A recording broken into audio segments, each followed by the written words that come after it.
Hi everyone, this is Bhupesh. Welcome to my professor note. इस video में हम cover कर रहे हैं पोस्ट मॉडर्निज्म। आपके अपकमिंग यूजीसी नेट जेआरएफ के एग्जाम के पर्सपेक्टिव से ये टॉपिक बहुत ज्यादा इंपॉर्टेंट है। So let's start. Post modernism आपका एक हिस्टोरिक इवेंट भी है जो कि मॉडर्निज्म के बाद आता है। ये एक आपका कल्चरल प्रैक्टिस भी है, ठीक है। This is the era of hybrid culture. हम जिस एरा में रह रहे हैं, यहाँ पे क्या होता है, कल्चरल एक्सचेंज होता है। This is the era of post modernism that we are right now living into. और ये एक क्रिटिकल अप्रोच भी है। उस क्रिटिकल अप्रोच को जानने के लिए हमें जानना जरूरी है इसके characteristics that we will be discussing here. But first of all let me tell you what post modernism is. The father of post modernism is Jean Francois Lyotard. Who? Jean Francois Lyotard. He says that postmodernism is incredulity of meta-narrative. Incredulity का मतलब होता है disbelief. Means it does not believe in the meta-narrative. जो singular meaning definitions होती है ना, single meaning दिए जाते हैं। आप पूछते हो कि ये चीज क्या है, and they will answer it that this is the meaning of it. But postmodernism deny it, that nothing can have a single meaning. Everything has multiple meaning according to the people's experience. It believes in the relativity. किस में believe करता है? Relativity एक बहुत important term है, ये आपको याद रखना है, जो कि किससे जुड़ा है? पोस्ट मॉडर्निज्म से जुड़ा है। क्या है? रिलेटिविटी। हर आदमी की अपनी सच्चाई है, हर आदमी का अपना अपना एक ट्रूथ है, हर आदमी का अपना एक मीनिंग है। क्यों कहता है ये? ऐसा क्यों कहता है? Because it does not believe in the Meta narratives. Meta narrative मैंने आपको बताया कि ब्रॉड एक्सप्लेनेशंस होते हैं। क्या होते हैं?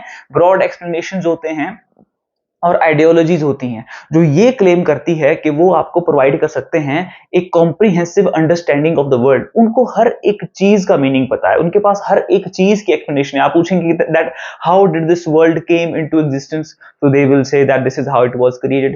You will say that what is the purpose of this life? They have also the meaning for that. But postmodernism rejects it. Then what it accepts? It believes in constructivism. Constructivism. What does it mean? It means that every single thing is constructed. हर एक चीज को construct किया गया है। How? Socially constructed, human constructed. हमारे पास जो knowledge है वो कहां से आई है? वो हमारे पास मेटा नैरेटिव से आई है। कुछ अथॉरिटीज हैं, आपके कुछ रिलीजियस गुरुज हैं, they said something, we take that for granted and then we build the institution to disseminate that knowledge. And what they say? They rejects it. Why? Because that knowledge is created how? Constructed with a language. And language is not a natural phenomena. It did not exist here before we human came. It was not given to us. It was made by us. We have created the language. We created the words, and then we give them the meaning. Somebody is in Egypt, somebody is in America, somebody is in Spain, somebody is in India. We have the different words. We have given them different meanings. How? According to our experiences, our social experiences. What makes dog a dog, a furry animal who barks? We have given them according to the social norms, daily debates, and this is how the meanings are created. So the language itself is human created. It is not stable, it is unstable. You cannot rely upon it. Language is unreliable. आप कहते हैं Apple, आपका Apple आगे क्या बन जाता है? Fruit बन जाता है। एप्पल क्या है? फ्रूट है। अब फ्रूट क्या है? Something which gives us vitamins, which is crispy, juicy. ये आगे इसके वर्ड्स बनने लगते हैं और हम कभी एक्चुअल मीनिंग तक हम नहीं पहुंच पाते। That is the reason post modernism rejects the meaning. It believes in constructivism. अब ये सारे टर्म्स मैंने आपको बताया, कंस्ट्रक्टिविज्म, मेटा नैरेटिव, रिलेटिविटी, ये बहुत इंपॉर्टेंट है और ये आपको याद रखने हैं और इनके मीनिंग्स भी आपको पता चल गए, ठीक है। So this is what post modernism is. Alright, now another term which is given by him, one is meta narrative, Disbelief in the meta narrative is the postmodernism according to the Jane Francois Lyotard, who is the father of postmodernism. एक तो होगी meta narrative. Now second one is the meta narrative के बाद क्या है? Libidinal. Libidinal economy. Libido, sensual drives. The term libido is given by Sigmund Freud. ये economy है ना, एक इकोनॉमी है जो सोसाइटी में, जो इस यूनिवर्स में, इस वर्ल्ड में, पोस्ट मॉडर्न वर्ल्ड में लिबिडिनल इकोनॉमी रन करती है. वो किसके बेस पे रन करती है? डिजायर्स पे, फैंटेसीज पे. फैंटेसीज होती है ना आपकी, फैंटेसीज, उस पे रन करती है, प्लेजर पे रन करती है. People want physical pleasure, and on the basis of that, you are being provided some products. And to buy those products, advertisements are created which tap on your desires, on fantasies, to evoke the pleasure, to stimulate the drives, to drive the consumption, ताकि आप उन चीजों को आप खरीद सके. जैसे कि परफ्यूम है, उसे लिंक किया जाता है सेंसुअलिटी के साथ. The girl is getting attracted towards a boy, or a boy is getting attracted to a girl, and you want to buy that perfume because it will give you that sensual pleasure. And this is how this economy is being run in the postmodern world. It criticizes the Marxist, your political economy. Marxist बात करता है ना labour की, capitalism की, ठीक है, उसको criticise करता है कि वही एक इकोनॉमी नहीं है, एक इकोनॉमी ये भी है, इसके लिए भी लोग काम करते हैं, इसके लिए भी लोग पैसे खर्च करते हैं. ठीक है, ये हो गया. और इनका एक बहुत इंपॉर्टेंट वर्क है, that is the post modern condition. Post modern condition published in the 1979. So make sure you write down all these terms and the works. ठीक है, अब हम वापस आते हैं. एक आपको मैं डिफरेंस देना चाहता हूं पोस्ट मॉडर्निज्म के बीच और मॉडर्निज्म के बीच. ठीक है, मॉडर्निज्म हमारे पास ये आ गया. मॉडर्निज्म के बाद हमारा पोस्ट मॉडर्निज्म आया. ठीक है, इन मॉडर्निज्म जो आपका लिटरेचर है, there was a quest for meaning. Everyone wants to know the meaning, इस चीज का क्या अर्थ है, इस चीज का क्या मीनिंग है. And they were after that, and the writers, तो क्या है, एक तो मीनिंग की बात है. दूसरा, द राइटर्स वर मॉर्न, रो रहे थे. Mourn on chaos and fragmentation, कि सब कुछ बिखरा हुआ है. Everything is fragmented. Your novel is starting from the end. Your novel begins with the end of it, and then it takes you back in the flashback, and then in the future, different setting, different narrators, different characters, and you're completely confused. You are unable to figure out that what is actually happening. They were crying over it and looking for a coherent meaning, कि एक sequence हो जहां पे चीजें आसान हो, easy हो, and they embrace the meaninglessness, कि कोई meaning नहीं है, meaninglessness, किसी चीज का कोई अर्थ नहीं है. they were crying over it and they embrace it.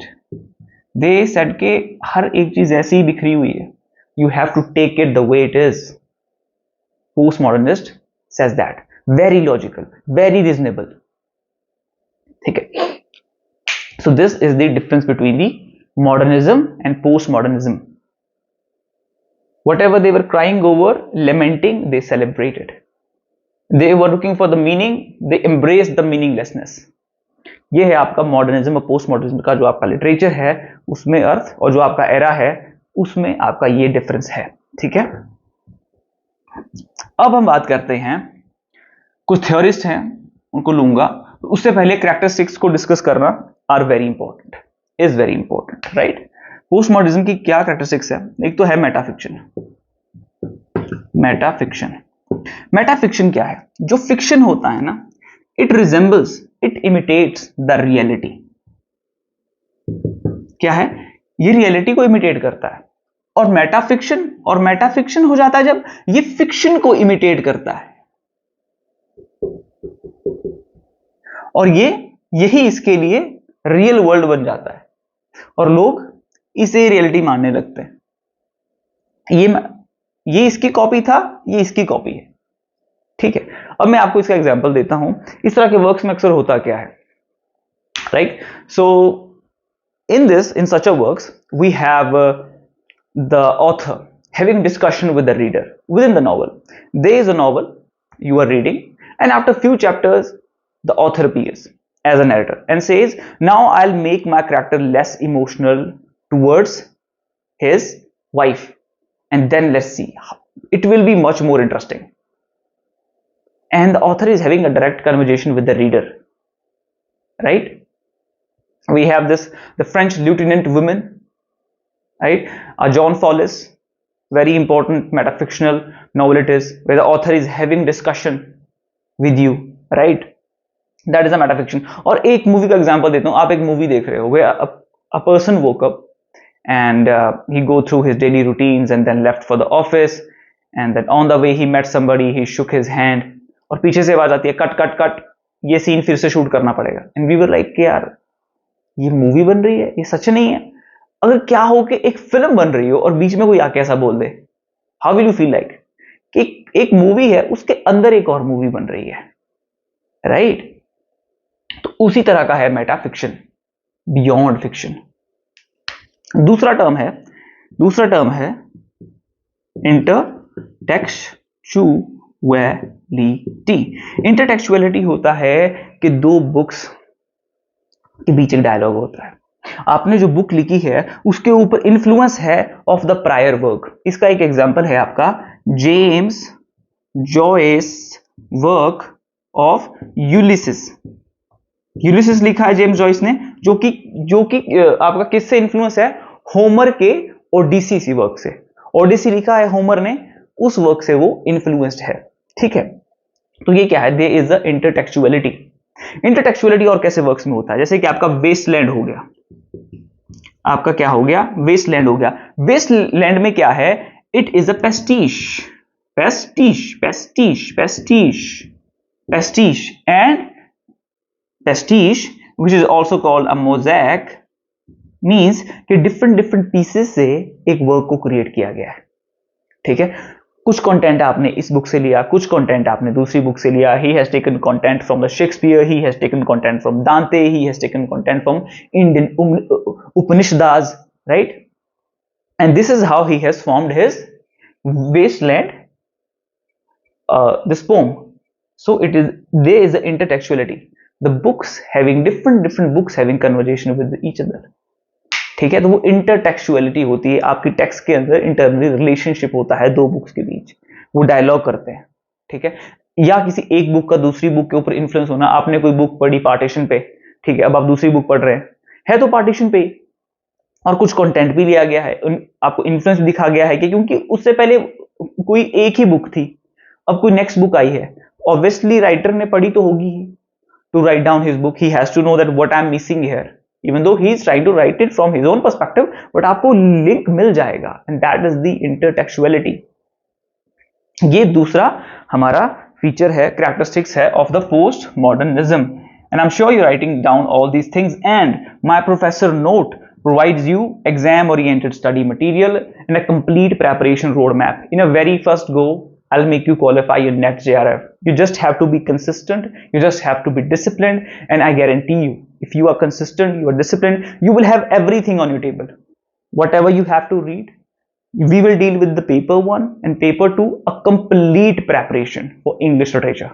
I'll provide you study material, a roadmap for that how you should read it, how you should study, and I'll get you your NET JRF. You just have to study, right? कोई confusion नहीं रहेगा कि क्या करना है, क्या पढ़ना चाहिए, नहीं, everything I'll provide you on your table. You just have to do a certain investment of time and money, and NET and JRF will be yours. Now, metafiction हो गया, intertextuality हो गया, ठीक है। तीसरा हमारे पास क्या है? Unreliable narrator. Unreliable narrator क्या होते हैं? एग्जाम्पल आपको देता हूं। You are reading a book, and there it is about the partition, as I said, and it also discussed that how India got freedom, and in between there is a line that Amitabh Bachchan helped India to be independent, Will you believe it? Will you believe on this narrative? It's obvious that Amitabh Bachchan is not the freedom fighter. He did not help India to get freedom. It's sure. So this writer is narrator. Why? Because he's a liar. Such a narrator are called the unreliable. And this is a type of writer. This is a type of narrator we have in the postmodern novels. वो कुछ भी बोल रहे हैं, कुछ भी बोल रहे हैं. एंड ही सेड कि, और ये फिर तो भी क्या कहते हैं इस पे, ये कहते हैं कि आप कैसे बोल सकते हो कि ये झूठ है, आपके पास क्या प्रूफ है? अब कोई चीज आपने देखी नहीं है, ठीक है, अब कोई चीज आपने देखी नहीं है, आपके सामने कुछ हुआ नहीं है, ठीक है. आज के बाद, चलो आज के बाद कम से कम 1000 साल बाद अगर कोई बोलता है कि पार्टीशन में इन्होंने कुछ किया था, इन्होंने कुछ किया था, ठीक है, और कुछ ऐसे लोग हैं जो आपने कभी सुने भी नहीं है उनके नाम, और उनके नाम ले लिए जाएं, आप डिनाई नहीं कर सकते, ठीक है, क्योंकि हमारे पास जो चीज है, जो कंटेंट है, वो लैंग्वेज में ही लिखा हुआ है, और ये भी लैंग्वेज में ही लिखा हुआ है. बोथ, आपका चाहे नॉन फिक्शन है चाहे वो फिक्शन है, both are the products of the language, ठीक है. तो this is how they defend their point. ये बोलते हैं कि आप किसी पे बिलीव नहीं कर सकते हो, you have to question every single thing. फिर आती है चौथी चीज, which is the fragmentation. Fragmentation, everything is broken down into pieces. There is no coherence in a novel. Your novel is starting, I have already shared what fragmentation is, right? मैंने starting में आपको बता दिया कि fragmentation क्या है, ठीक है. फिर कुछ है आपके पेस्टिश, मैंने डिस्कस किया वेस्टलैंड में. आपका पैरोडी, पैरोडी भी आपके किसी नॉवल पे लिखा जाता है, किसी नॉवल का जो है for the sake of entertainment, और आप एक सटायरिक, आप अपना एक पर्सपेक्टिव रखते हो, आप सटायर करते हो. Your Henry Fielding did a satire on the Pamela, work written by the Samuel Richardson. Henry Fielding wrote the Andrew, the Joseph Andrew, the novel, right, parodizing the your Pamela, right. It has the influence on the another book. It is also the part of intertextuality. इसके through भी दो books के बीच हमें एक relationship देखने को हमें मिलता है. And these are the characteristics of the post modernism, और ये आपको याद रखनी है. Now I have already discussed with you the father of the postmodernism. Now I will tell you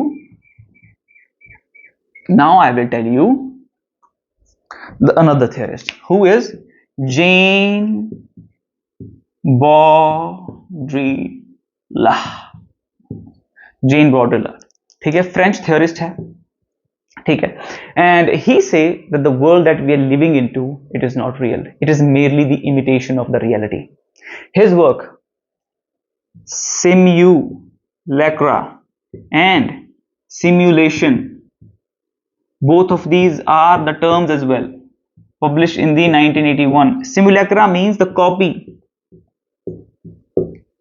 of what? Copy of what? Which has nothing to do with the reality. Simulation आपका सबसे पहला stage होता है. Simulation क्या होता है? Simulation, आप एक मॉडल क्रिएट करते हो किसी रियल ऑब्जेक्ट पे, ठीक है. आप एक रियल, फॉर एग्जांपल हार्ट का एक मॉडल बनता है जहां पे आपको बताया जाता है कि ब्लड फ्लो कैसे करता है, ब्लड पंप कैसे करता है, आपको बताने के लिए. पर क्या हो कि आप इस हार्ट को, जो मॉडल बना है, जो साइंस के स्टूडेंट को बताने के लिए बना है, उसे ही आप रियल समझ बैठो. दैट्स व्हाट हैपन इन सिमुलेक्रा, ठीक है. कोई चीज है, किसी चीज को आपको क्या किया, मीडिया ने फैलाना शुरू किया, टीवी पे, व्हाट्सएप के थ्रू, ठीक है. That is a simulation process. वो इमिटेशन का प्रोसेस हो रहा है, दैट इज अ सिमुलेशन. पर क्या हो कि जो नॉलेज जो दी जा रही है, आप उससे ही असलियत मानने लगो कि यही सच है, और रियलिटी के बीच को आप देखो भी मत. एक रियलिटी है, उसकी फोटो ली जाती है, और वो आपके पास जो फोटो है, आप बोलते हो कि यही रियल है, ये रियल नहीं है, ठीक है. That is the simulacra. और ये चीज हो रहा है, फॉर एग्जाम्पल आपकी ना एक फोटो ली जाती है, फोन पे आपकी फोटो ली गई और बढ़िया फोटोशॉप किया गया, सारे पिंपल्स हटाए गए.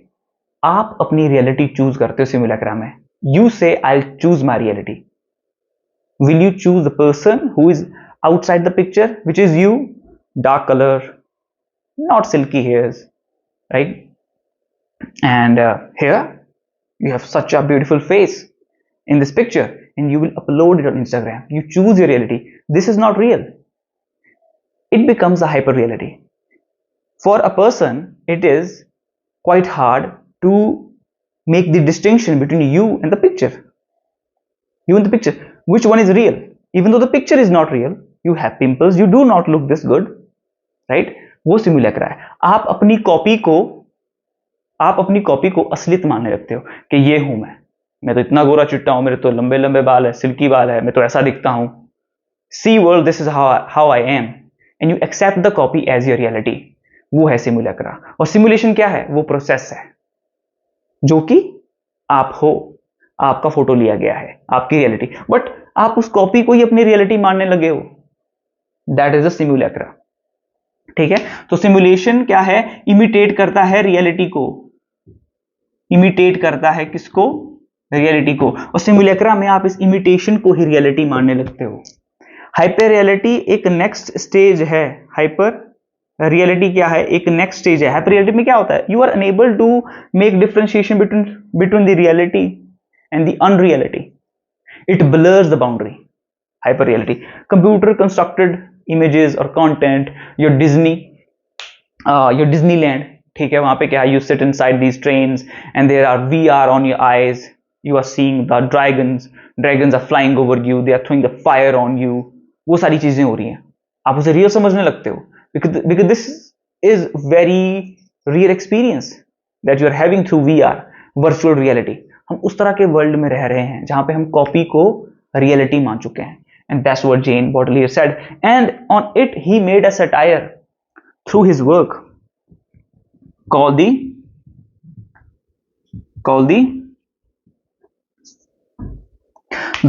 War. The Gulf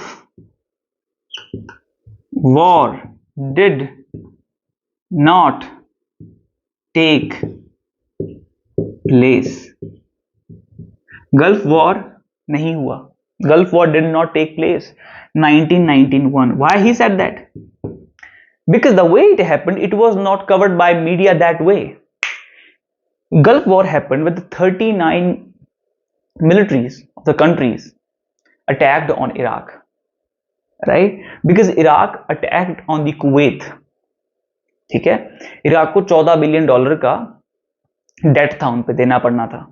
दूसरा, कुवैत ने अपने क्या किया? ऑयल की प्रोडक्शन ज्यादा बढ़ा दी, उसको कम नहीं कर रहा है, ठीक है? और प्राइस कम कर दिया। अब इराक के ऊपर प्रेशर पड़ गया, वो बोल रहा है कि उसका प्राइस कम कर, वो कर नहीं रहे हैं, तो उसने क्या किया? अटैक कर दिया, ठीक है? अब कंट्रीज आ गई आपका जो है, and it was condemned, this action was condemned internationally. आपका यूके आया, ठीक है? आपका अमेरिका आया, they deployed their troops in Saudi Arabia, उन्होंने अटैक करना शुरू किया, और बाकी कंट्रीज को भी बोला हमारे साथ आओ, ठीक है? आपका इजिप्ट आया, 39 countries, and they attacked on them. फिर क्या किया? अमेरिका ने अपना जो मीडिया है CNN, उन्होंने कवरेज की। They showed a few casualties, bomb दिखा रहे ऊपर से गिर रहे हैं नीचे, ठीक है? उसे वीडियो गेम भी कहा गया था। तो CNN जो आपका अमेरिका का जो मीडिया कंपनी है, उसने उसका कवरेज किया था। ये बोला कि ऐसे तो हुआ ही नहीं है कि gulf war did not take place, हुआ ही नहीं है, ठीक है? That's how he showed it. Now the very important term, another term he has given is the sign value. के साइन की वैल्यू है, आप आज जो ब्रांड डाल रहे हो ना, उसकी वैल्यू है, आपकी वैल्यू नहीं है। The sign you have that gives you the value. The car you drive that gives you the value. आप कौन सी कार ड्राइव करते हो? मारुति सुजुकी करते हो, किया करते हो, फॉर्च्यूनर करते हो, BMW करते हो, आप कौन सी करते हो? वो आपको वैल्यू देता है, वो साइन आपको वैल्यू देता है। That's what he says in the sign value. Social status speak louder than the actual person, and how the social status is being created through science, the brands that you wear, the way you show yourself on Instagram, Photoshop की photo करके, ठीक है? Now we have discuss these two here. Now the third one is the Frederick Jameson. Which one? Fredric Jameson. Fredric Jameson क्या बोलता है कि जो post modernism है ना, it is the end of the traditional ideologies.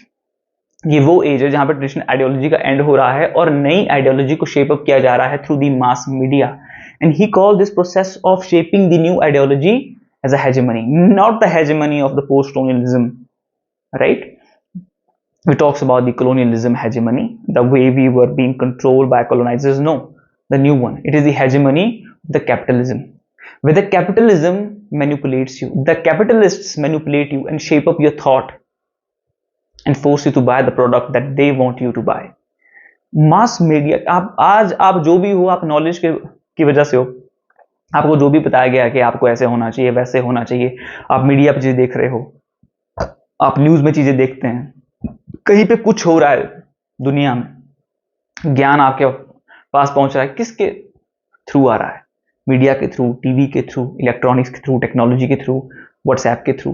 वो आपके लिए रियलिटी बन गया है, वो फैला के किया जा रहा है to create a certain kind of thought in your mind, ताकि आपको लगे कि नहीं यार, इस चीज को बाय करना बहुत ज्यादा जरूरी है, ऐसे होना बहुत ज्यादा जरूरी है। हमारे we don't have that integrity, ability, capability to take a stand for our own self, because if we are so much in the flow of this knowledge, whatever being provided through the social media, right? That's what Frederick Jameson says here, and his very important work is the postmodernism,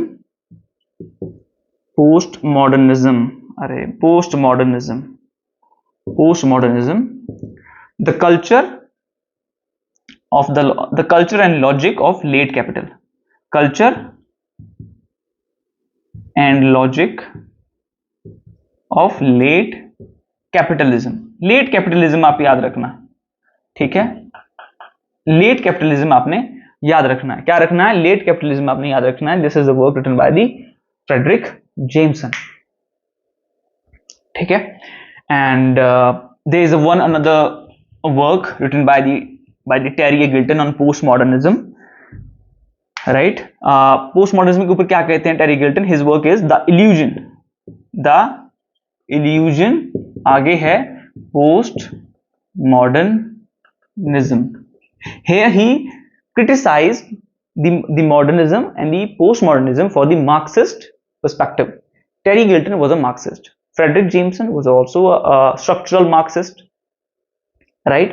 But they have given their opinions about the postmodernism. So I hope you got what postmodernism is. सारा का सारा core है आपका meaning पे, जो meaning दिए जाते हैं कि ये चीज सही है, ये चीज गलत है। It put questions on that कि कैसे सही है? How can you say that? Every single thing is formed out of a language, and language is constructed by society. We created according to the influences, social constructions, social debates and interaction. This is how the meanings are formed. They are not reliable. Then how you can be damn sure whatever you are saying? So that's what postmodernism says. ठीक है? So I hope you got this concept very clear. और जो भी चीजें बताई गई हैं बहुत इंपॉर्टेंट है आपके एग्जाम के पर्सपेक्टिव से, so make sure you subscribe to the channel. ठीक है? आपको क्वालिटी का कंटेंट मिलेगा, and I'll try to give you 100% surety the content I'll provide you, it will be of a certain level, right? I'll do my best, right? So yeah, make sure you subscribe it, share it with everyone. Improve करते रहेंगे, and wish you all the very best for your exam. Happy learning.